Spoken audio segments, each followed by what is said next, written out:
sus deberes, sus derechos, sus obligaciones y las normas. Tablero Jurídico, la exposición más completa. ¿Cansado de pelear con sus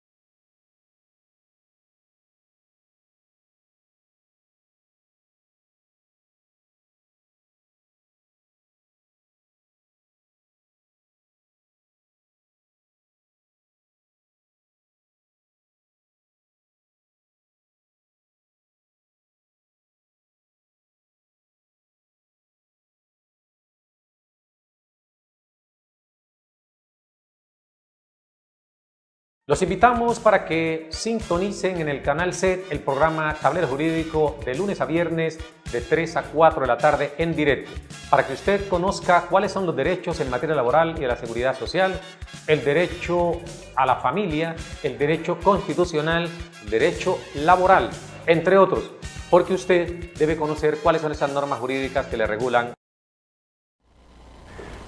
Amables televidentes, tengan ustedes muy buenas tardes. A partir de este momento iniciamos su espacio Tablero Jurídico, un programa pedagógico que le orienta en torno a lo que son sus derechos en materia laboral y de la seguridad social, del derecho civil, el comercial, el de familia, el constitucional y por supuesto el derecho a la salud.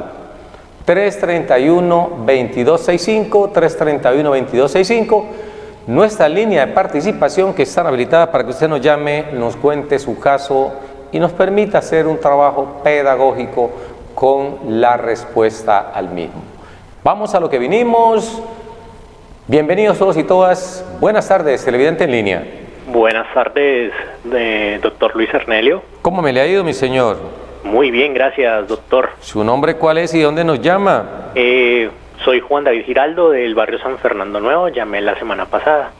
Don Juan David Giraldo, barrio San Fernando, ¿su inquietud cuál es, don Juan David? Bueno, primero, como debe de ser, agradecerle por la labor suya ante todos los televidentes.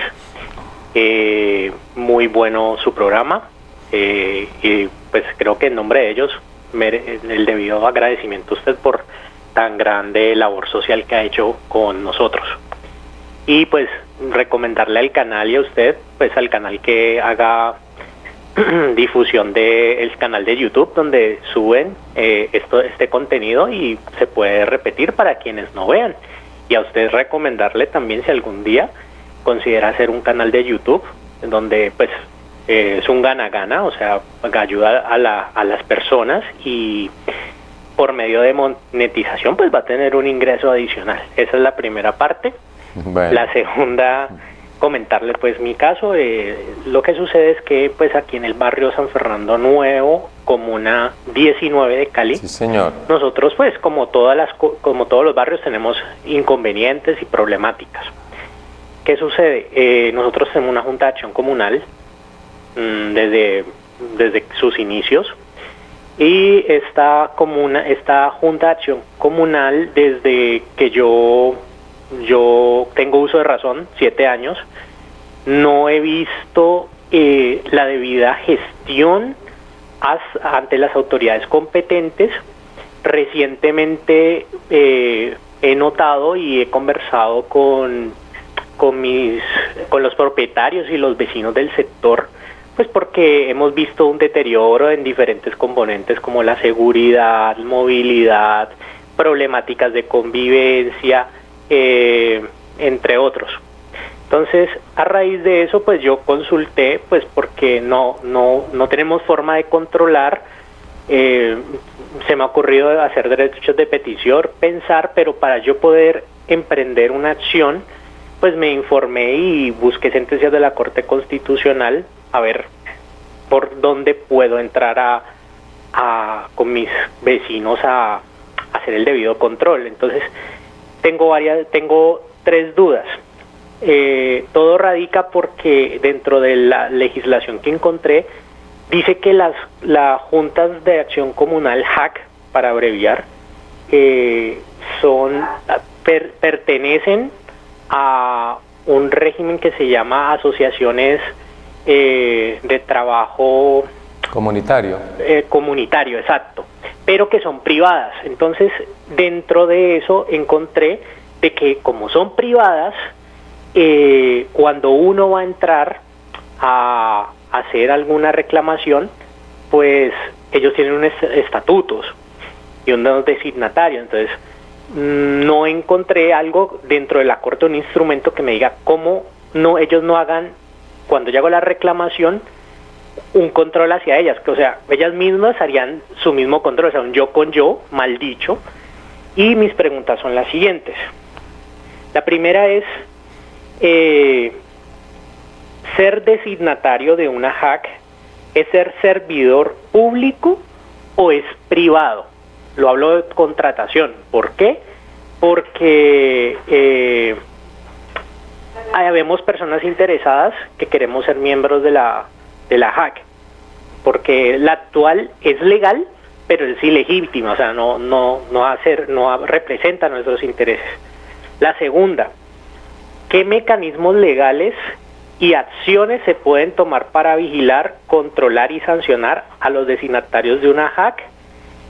Y la tercera es, ¿se puede crear una JAC en paralelo cuando ésta no sea legítima y no represente los intereses del barrio? Muchas gracias, doctor. Bueno, perfecto. Cuando usted me habla es más que todo sobre el funcionamiento y la responsabilidad de estos entes frente a la comunidad o frente al Estado. Frente a la comunidad. Correcto. La última pregunta es si se puede crear una junta de acción comunal paralela a la que ya existe. Sí, cuando porque esta no es legítima, es legal pero no es legítima. Perfecto. Vamos entonces a responderle al amigo Juan David Giraldo. ¿Usted tiene conocimiento cuándo fue la última vez que esa Junta de Acción Comunal se hizo reelegir? Doctor, la verdad, y ya que me tocó el tema, ellos, todas las juntas tienen un libro donde se registran los miembros o propietarios del barrio. ¿Qué ha pasado? Nosotros como ciudadanos les hemos solicitado que nos faciliten el libro. Eso lleva muchos años, esa solicitud. No por escrito, sino verbal, lastimosamente. ¿Qué pasa? Ellos dicen, sí, con mucho gusto acérquese a nosotros y nosotros se lo facilitamos. Nunca lo han facilitado, no dan direcciones y no sabemos quién tiene ese libro. Entonces, por eso no había la facilidad, ni difunden dónde son las reuniones, ni cuándo van a ser. O sea, van tomando decisiones porque uno mismo se va dando cuenta cambios de estratificación, van tomando decisiones entre los mismos designatarios. Entonces, nosotros como como propietarios de las casas de ese sector, no sabemos nada. Entonces se van tomando decisiones que no van de acuerdo con lo que se espera que están los estatutos. Bueno, muchas gracias, Juan David. Vamos a hablar de este tema que me parece de suma importancia y vamos a orientarle a usted hasta donde nos permite pues el conocimiento entrar a responderle a usted las inquietudes que se han presentado. Y es un tema de suma importancia porque involucra no solamente en su caso al barrio San Fernando, sino que así hay muchos barrios de la ciudad que pueden tener una situación similar. Por eso decimos que las preguntas que nos hacen aquí no son propiamente respuesta para quien las formula, sino para todas aquellas personas que tienen situación similar. Lo primero es agradecerle a usted pues por las recomendaciones que nos hace de que tengamos un canal de YouTube. Efectivamente, el programa Tablero Jurídico se sube todos los días a YouTube, donde usted puede a través de Tablero Jurídico conseguir este espacio o en su defecto en la jornada nocturna se está repitiendo a las 11 de la noche. Es decir, estamos en YouTube desde hace algún tiempo y es necesario pues que, por supuesto, nuestros televidentes que no puedan tener la oportunidad de vernos en directo o no tengan el tiempo para estar allí en horas de la tarde, hombre, en la noche o en su defecto en el canal de YouTube se sube el espacio buscando la fecha, porque lo subimos por fecha. Esto por un lado. Le vamos a dar respuesta a usted, pero antes tenemos otro televidente en línea. Buenas tardes. Buenas tardes. Buenas tardes. ¿Cómo me le va, mi señora? Muy bien, gracias a Dios. Cuéntenos, ¿cuál es su nombre y su inquietud? Doctor Luis, sino que es que yo llamaba que mi esposo tuvo un accidente laboral, ¿no? Entonces, lo que sucede es que a él lo pensionaron por medio de ASA Colpatria. Resulta de que a él lo pensionaron el 8 de noviembre del 2018. Entonces, pues, a nosotros, ellos nos dijeron de que a él por un disparo en el ojo, por robarlo, le pegaron un disparo en el ojo, él lo perdió, él quedó pues mal neurológicamente, ya le han hecho varias cirugías de cranioplastia, ¿no? Entonces nos dijeron de que él solamente tenía derecho a pensión, más no a que lo indemnizaran ni a que le pagaran el ojo, le dijeron allá en ASA Colpatria. Nosotros teníamos pues esa inquietud porque mucha gente nos ha dicho que lo llamáramos a usted para ver si usted nos podía asesorar si eso era cierto lo que habían dicho en ASA Colpatria o que si se podía hacer algo por la pérdida del ojo de él. ¿Cuál es su nombre, mi señora? Él está quedando con secuelas. ¿Cuál es su nombre? Erika Delgado García. Doña Erika Delgado García, ¿usted puede indicarnos a nosotros brevemente las circunstancias dentro de las cuales se produjo el accidente laboral? Él estaba trabajando de mensajero en el barrio Manuela Beltrán y lo robaron y le pidieron las llaves de la moto. Él dijo que estaban pegadas y los 3 muchachos se enojaron y le pegaron el disparo en el ojo. Correcto, correcto. Por fortuna sobrevivió al accidente, lo pensionaron con pérdida de capacidad laboral superior al 50 y eso le significó reconocimiento de la pensión. La pregunta suya es si hay lugar a una indemnización en este evento, aparte de la pensión de invalidez que le reconocieron. Sí, señor. Bueno, vamos entonces a resolverle. ¿Cuánto tiempo llevaba trabajando? Llevaba 6 meses. Solamente 6 meses. ¿Había trabajado en toda la vida laboral 6 meses o tenía más tiempo? No, tenía más tiempo, pero allí en esa empresa donde él trabajaba, recién había entrado a trabajar en marzo, pues, y el accidente fue el 2 de julio. ¿Y el fondo de pensiones del cuál es? Pues por protección. Protección. ¿Y la ARL era con ASA Colpatria? ASA Colpatria. Correcto. Entonces, vamos a responderle a usted, mi señora, pero antes tenemos aquí una llamadita de alguien que le antecedió, Juan David Giraldo, y vamos a ampliarle la respuesta a Juan David Giraldo y posteriormente abordamos su tema, doña Erika Delgado. Gracias por comunicarse con nosotros. Bueno, muy formal, muchas gracias. Bueno, mi señora, le decíamos entonces al amigo Juan David Giraldo, hablemos primero de la organización del Estado, porque tiene que ver mucho con el artículo 286 de la Constitución, donde se establecen las entidades territoriales. En una clase magistral yo le digo a los muchachos, le digo a los alumnos, es que hay un esquema, una subdivisión del Estado. En ese orden de esa subdivisión nosotros encontramos primero el hogar, que es la primera institución, la familia, donde se imparten las primeras normas. Uno sale de esa familia a la calle y se encuentra ya ¿con quién? Con las normas del barrio. Posteriormente, con la Junta Administradora Local, que no es lo mismo la Junta Administradora Local. Tenemos la Junta de Acción Comunal, que rige los destinos del barrio, y tenemos la Junta Administradora Local, que rige los destinos de la comuna, un espacio más grande conformado por barrios, y tenemos por supuesto ya en ese mismo orden los consejos municipales, las asambleas departamentales, el Congreso de la República. Cada una de estas entidades tiene una representación. Entonces, la autoridad allí en el hogar son los padres, los adultos, esa es la autoridad. En el barrio tenemos una junta de acción comunal, y esta junta por supuesto es legalizada. En este momento se nos escapa la norma, pero tiene unos reglamentos. ¿Por qué se dice que es de carácter privado? Porque si bien es cierto, los funcionarios que la integran ejercen una función comunitaria, digamos, velan por los intereses del barrio, pues no están bajo la férula en materia salarial o laboral con el Estado, porque es una agremiación que asiste a todas las personas y así lo establece el artículo 39 de la Constitución Política de Colombia, el derecho a asociación. Entonces los vecinos se reúnen y conforman su junta de acción comunal para velar por los intereses del barrio. El hecho de que no estén, digamos, bajo las órdenes del Estado, el hecho de que sean entidades privadas, no significa que pueden ser o que no puedan ser controladas por el mismo Estado. Tienen una reglamentación de parte del Estado y usted observa que por ley deben realizar asambleas de carácter permanente, deben hacer reuniones periódicas, semanalmente o cada 15 días, según lo que digan sus estatutos, porque la Junta de Acción Comunal tiene unos estatutos que la regulan y como tal deben sujetarse los miembros a ella. No pueden andar como ruedas sueltas en ese sentido.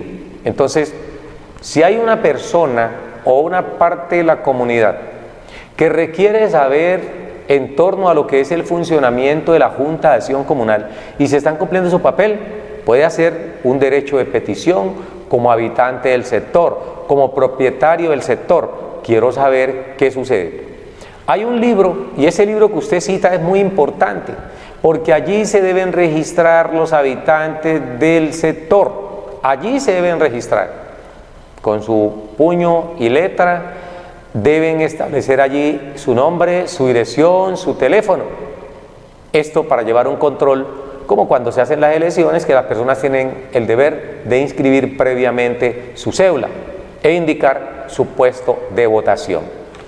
Lamentablemente las juntas de acción comunal se han contaminado por la política, tal como sucede con las otras corporaciones.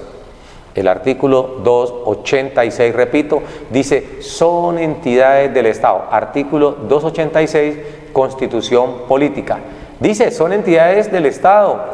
Los departamentos, los municipios, las regiones, por supuesto, en términos más reducidos, están las comunas, están las juntas de acción comunal. Luego, ¿dónde puede estar el error, amigo Giraldo, Juan David Giraldo?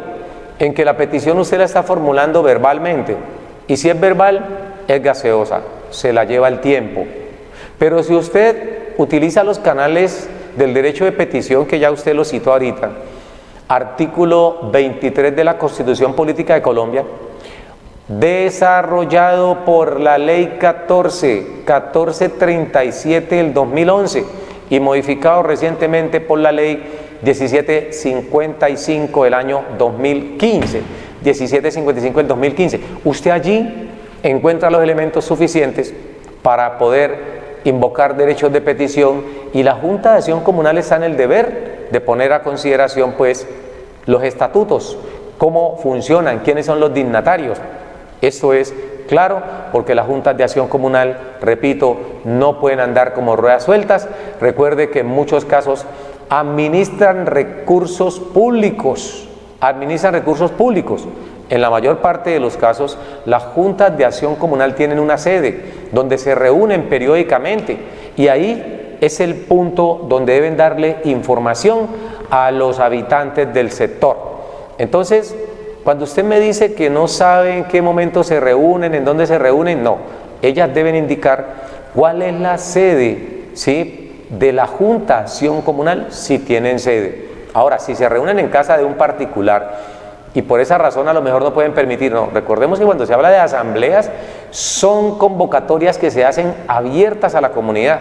Y por el hecho de que un vecino preste la casa, no significa que no pueden ingresar otros habitantes del sector. Por eso las asambleas son completamente abiertas, las elecciones son completamente abiertas. ¿Y por qué se lleva un libro de registros? Para evitar que vengan personas de otros sectores, de otros barrios, a participar y de alguna manera contaminar el proceso democrático que se quiere llevar por los vecinos de una comunidad.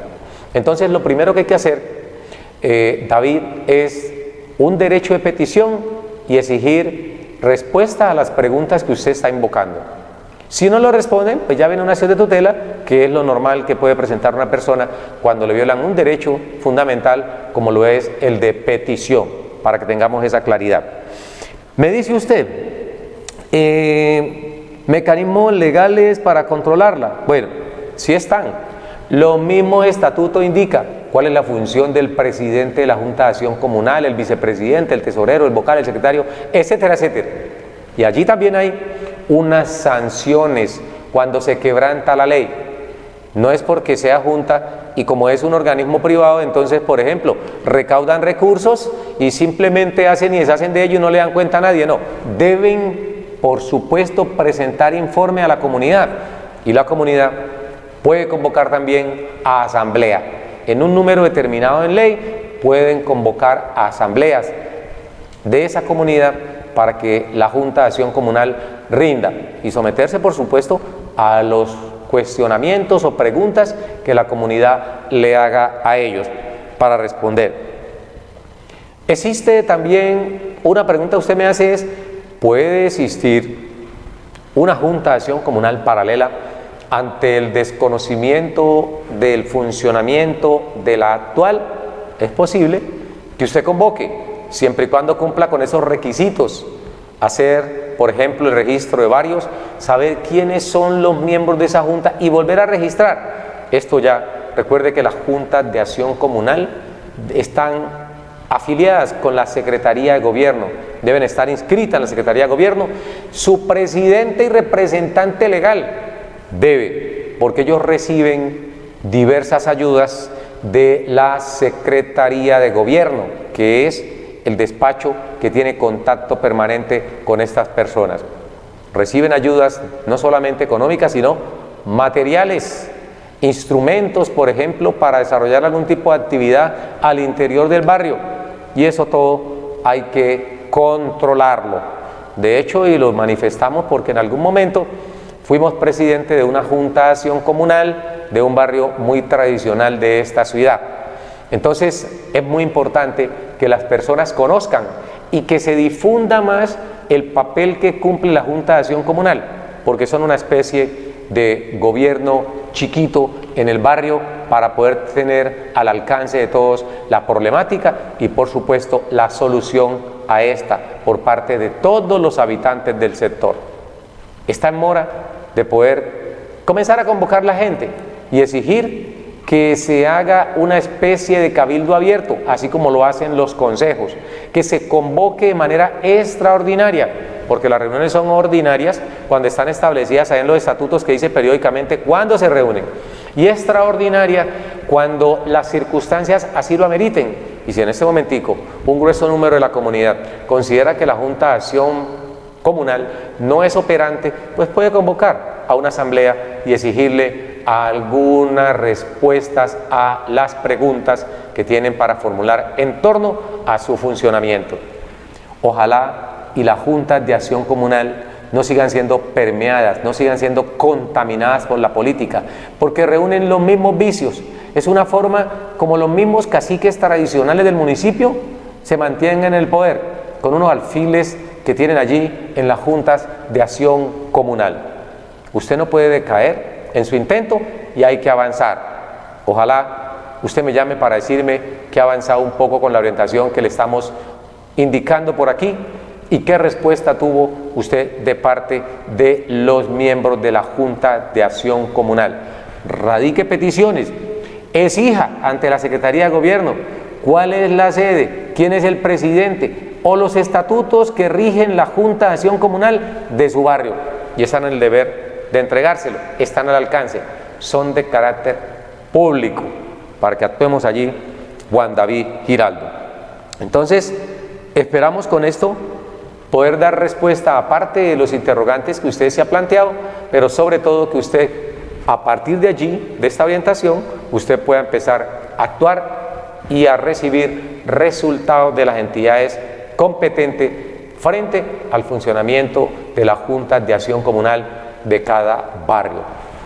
Hogar, Junta de Acción Comunal, Junta Administradora Local, Consejo Municipal, Asamblea Departamental, Congreso de la República. una especie de pirámide en ese mismo orden y quién tiene la última palabra frente a eso. Todas deben actuar en el marco de la constitución política. De hecho, la misma constitución política consagra allí lo de las juntas de acción comunal. Vamos con la segunda pregunta que nos formula la señora Erika Delgado, la segunda televidente, doña Erika Delgado. Nos dice que lamentablemente el esposo, producto de la inseguridad que pulula por todos lados de la ciudad, del país, fue víctima de un accidente, de un atraco, cuando se encontraba trabajando. Recibió pérdida de capacidad laboral del 50 o más por ciento, le reconocen la pensión desde noviembre 8 del 2018, sin embargo, ella pregunta si por encontrarse trabajando, él tiene derecho a recibir alguna indemnización. Varias cosas. La una, no sabemos si de pronto el empleador para el cual su esposo trabajaba tenga algún tipo de seguros adicional al que garantiza el esquema de protección a través de la seguridad social. No sabemos. Es posible que tenga una póliza que entre a remediar.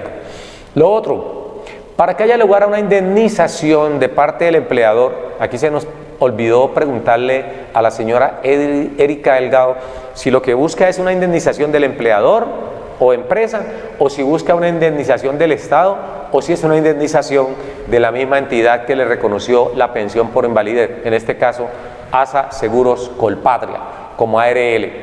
Entonces nos preguntamos nosotros, ¿hay lugar a que una persona que le reconocen la pensión por invalidez producto de un accidente de trabajo, porque así debió reportarse como accidente de trabajo, hay lugar a que le reconozcan una indemnización? Y nosotros preguntamos acá, depende las circunstancias en que se haya producido ese accidente de trabajo, porque un atraco es un accidente de trabajo.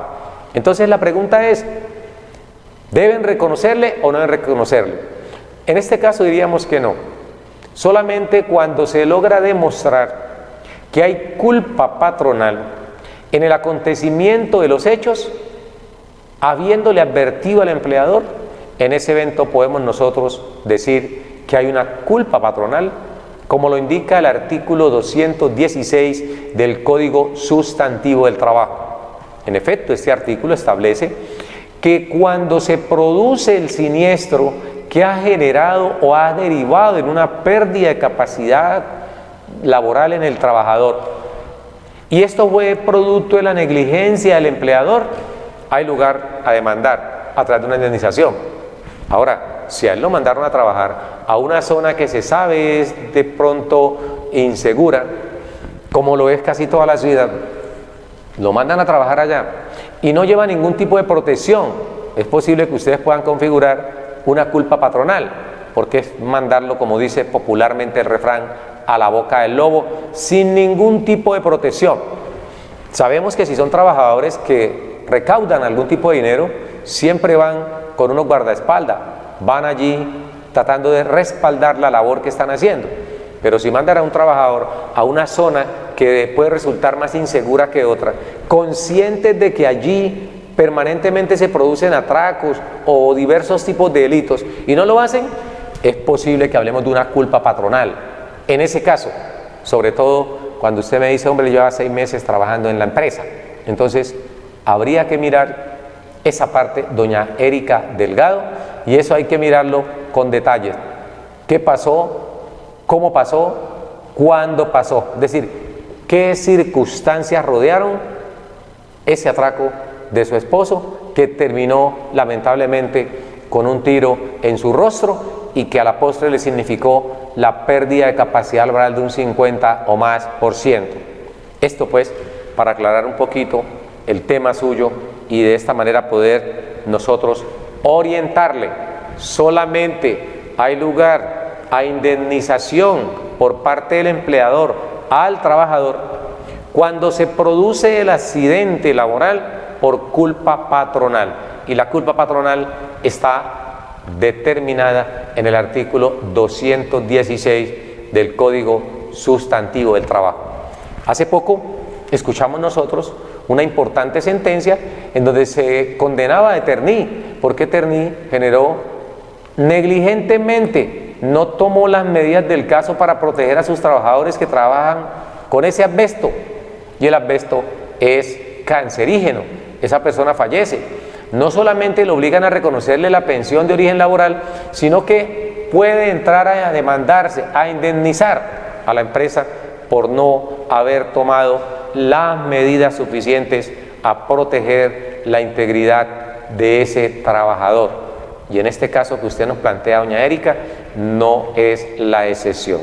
Hay que revisar la documentación y si usted lo tiene bien, según el criterio, el concepto que le emite al abogado, una vez estudiada la documentación en torno a las circunstancias en que se produjo ese accidente de trabajo, entrar a demandar, a hacer algún tipo de reclamación. Muchas gracias por comunicarse con nosotros. Recordemos que estamos en Tablero Jurídico, el espacio pedagógico que le orienta en torno a lo que son sus derechos en las diversas áreas que ya aquí conocemos. A esta hora aprovechamos para orientar, por supuesto, a la señora Carmen Tulia Rodríguez, doña Carmen Tulia Rodríguez, que nos escribe a nuestro correo electrónico desde aquí en la ciudad de Cali, nos plantea un caso y nos dice que el esposo falleció, esto fue en el año 1997, y que cuando él fallece, pues ella se acerca a reclamar la pensión de sobreviviente y se la negaron porque el señor no tenía suficientes semanas, es decir, desde hace 3 años no cotizaba al sistema de seguridad social, no reunía las 26 semanas que para ese entonces exigía el artículo 46 de la ley 100, artículo 46 de la ley 100 para reclamar pensión de sobreviviente. Entonces nos pregunta ella si es cierto que a pesar de que él tenía para esa fecha tenía 750 semanas, pero no tenía ninguna en los últimos 3 años, había lugar o no a que le reconocieran la pensión. Y esto es lo que le vamos a explicar a doña Carmen. Doña Carmen, permítame manifestarle que la Corte Constitucional ha venido haciendo una interpretación de esa ley en materia de pensión de sobreviviente. Recordemos que el sistema de seguridad social en Colombia se divide en 2, antes del 1 de abril del 94 y después del 1 de abril del 94.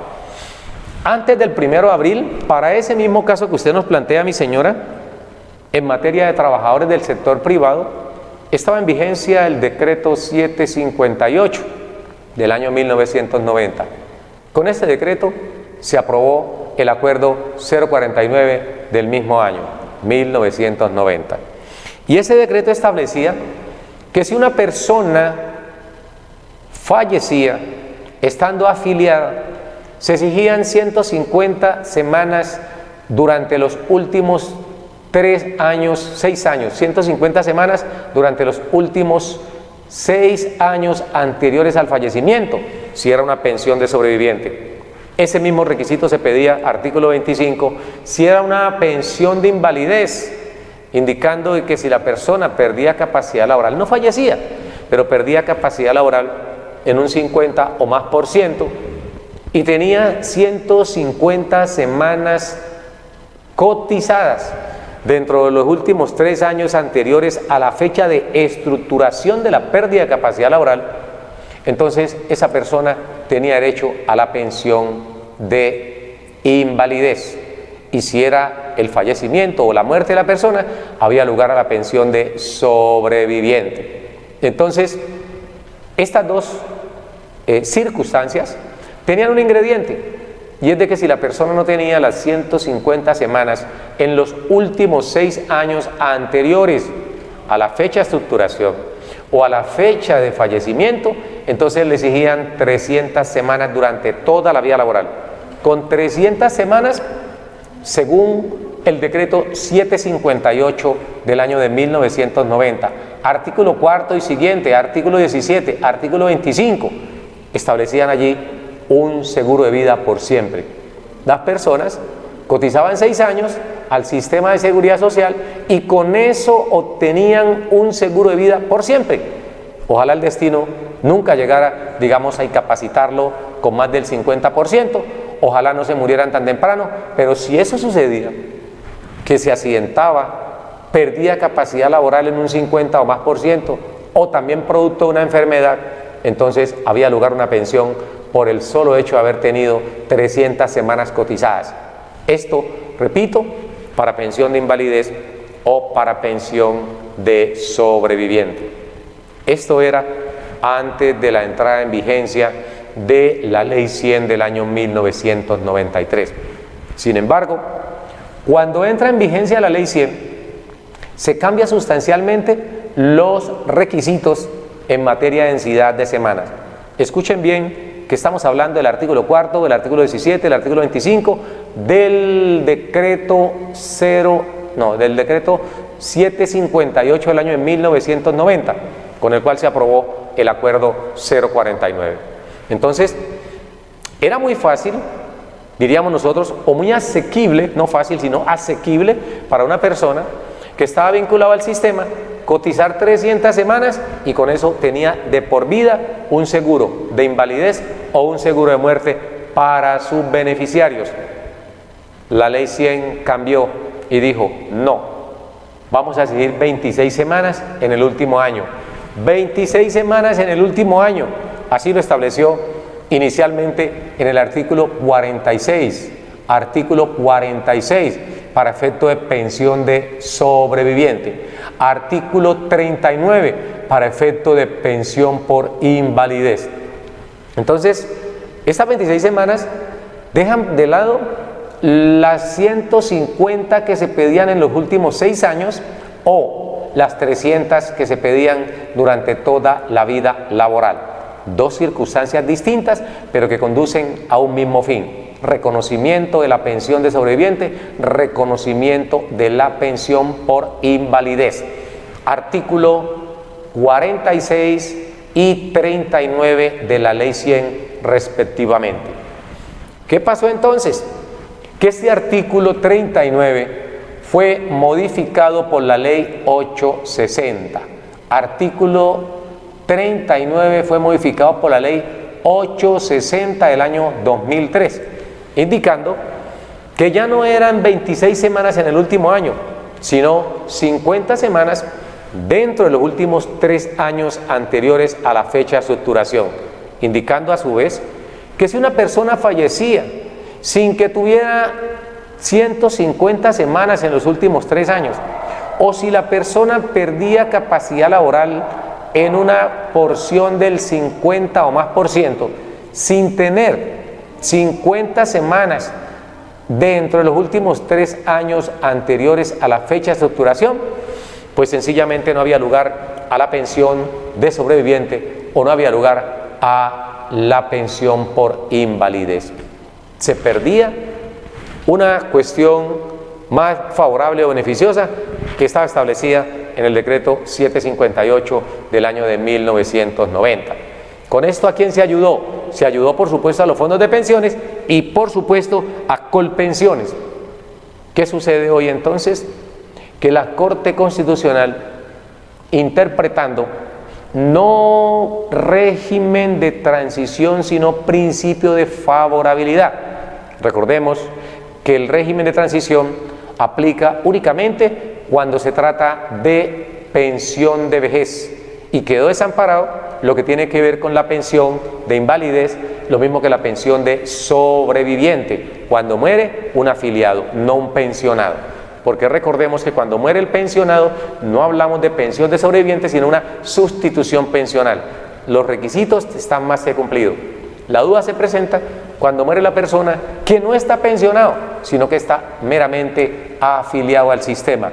Y en muchos casos está inactivo, es decir, está afiliado pero no está pagando desde hace algún tiempo. Y aquí hay un vacío que la Corte interpretó y dijo: si se desmejoró al que está afiliado al régimen de pensiones y se le permite que pueda obtener una pensión bajo el régimen de transición, ¿por qué no beneficiar también al que no se pensiona por vejez, sino que lo puede hacer por invalidez o lo puede hacer también a través de la pensión de sobreviviente? En ese orden, entonces, ¿qué vino a suceder? Pues sencillamente que la Corte en un sinnúmero de jurisprudencia ha dicho que debe respetársele para efecto de la pensión de invalidez, para efecto de la pensión de sobreviviente, debe respetarse el principio de favorabilidad o condición más beneficiosa, que está previsto en el artículo 53 superior, en armonía con el artículo 21 de la Ley 100, en armonía con el artículo 21 del Código Sustantivo del Trabajo. En ese orden, entonces, nosotros dejamos establecidas las bases para que doña María del Carmen interprete que si a ella en el año 1997, cuando fallece su esposo, él tenía más de 300 semanas cotizadas antes del 1 de abril del año 1994, pero que después de esa fecha no cotizó ninguna.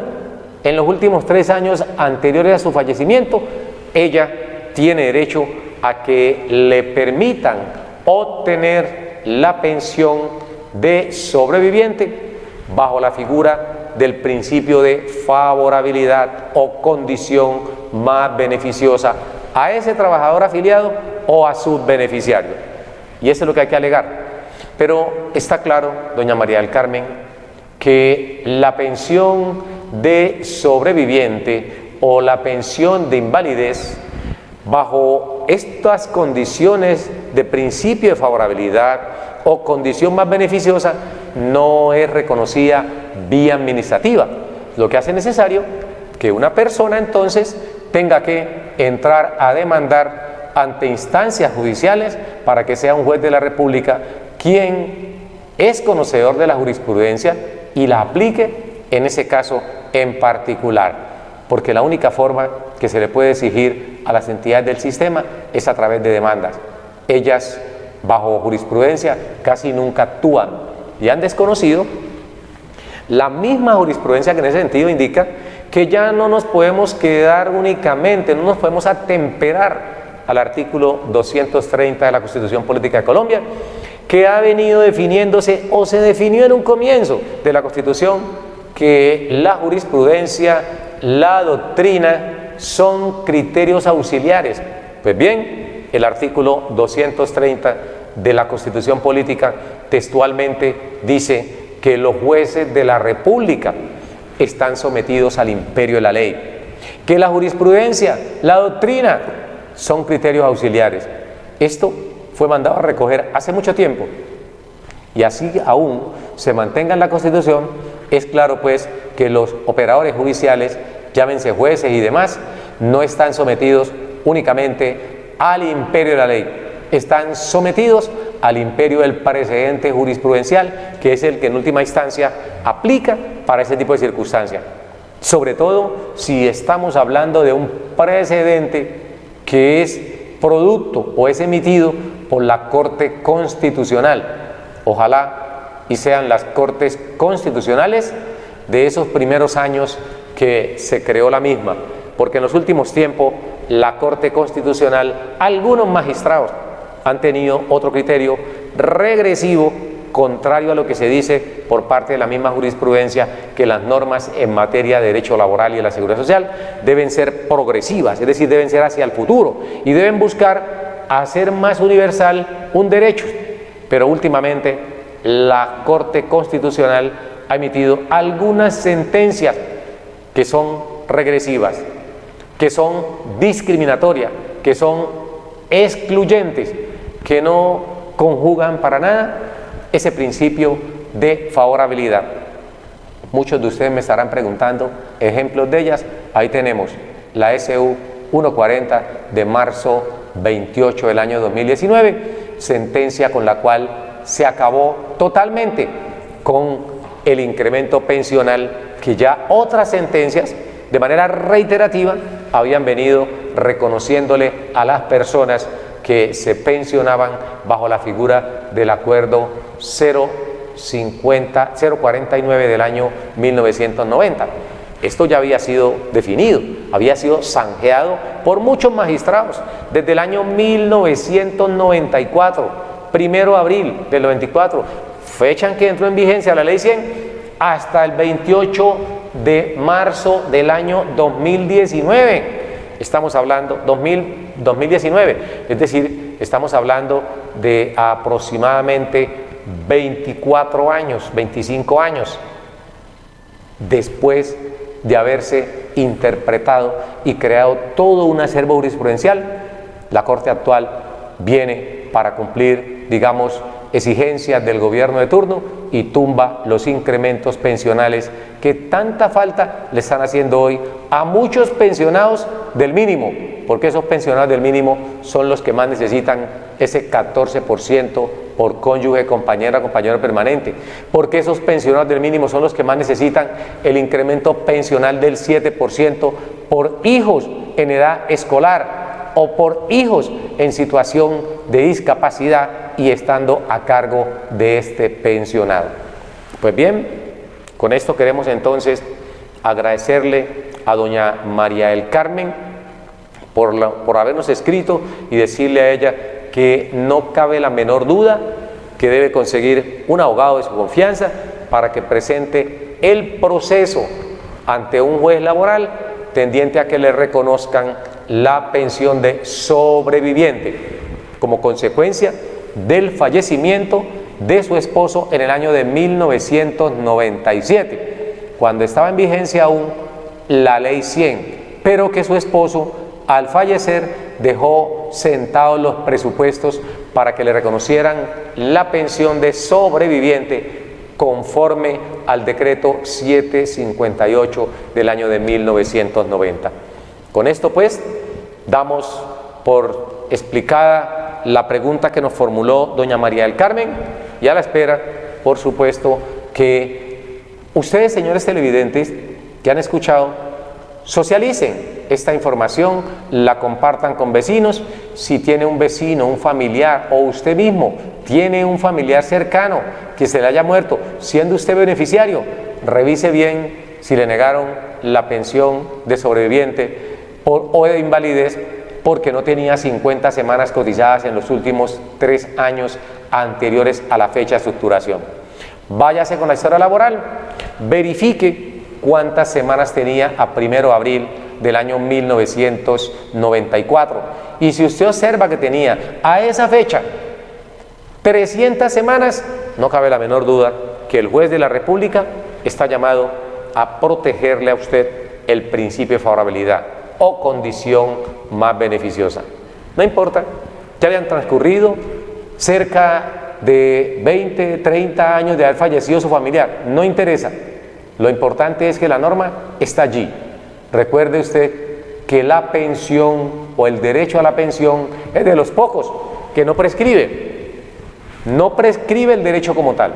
Lo que prescribe son las mesadas que no se reclamen de manera oportuna dentro de los últimos 3 años anteriores. Esas mesadas no van a ser pagadas si no las reclama y ya tienen más de 3 años de haberse causado.